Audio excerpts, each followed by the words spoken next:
अस्सलाम वालेकुम। कैसे हैं सब दोस्त? ठीक है। काफ़ी दोस्तों का जो है ना मैसेज आया, कबूतर जो है वो दाना हज़म नहीं कर रहे, पोटे नहीं चला रहे, सोके की तरफ जा रहे हैं। बरसात का मौसम है, कुछ बताएं। अपना लेना है मीठा सोडा और सेब का सिरका, आधी चम्मच मीठा सोडा, 1 चम्मच सेब का सिरका 2 लीटर पानी में।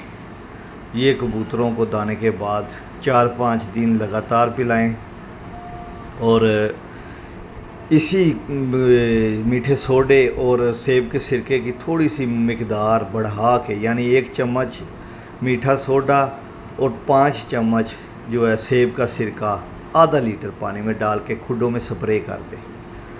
जरासीम वगैरह भी सारे ख़त्म हो जाएंगे। और ये जो है ना इस्तेमाल करें हाजमे के लिए, बहुत लाजवाब है। दाना जो इस्तेमाल कर रहे हैं ना, कोशिश करें बरसात में हफ्ते में 2 दफ़ा जो है ना वो आपने दही, 1 चम्मच दही, आधी चम्मच हल्दी, ये मिक्स करके दाने के ऊपर लगा के ना ये आपने कबूतरों को देना है हफ्ते में 2 दफ़ा इंशाअल्लाह ताला। ये ट्रीटमेंट रखें, ये 1 महीना 1.5 जो बारिशें हैं, और इंशाल्लाह आपके कबूतर जो है ना वो बिल्कुल फिट रहेंगे, तंदुरुस्त रहेंगे।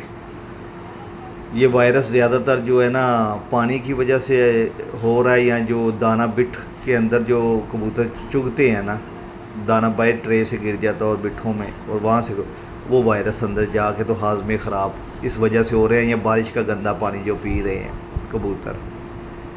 तो ये ट्रीटमेंट करें, इंशाल्लाह कबूतर आपके फिट रहेंगे। दुआओं में याद रखिएगा। अल्लाह हाफ़िज़।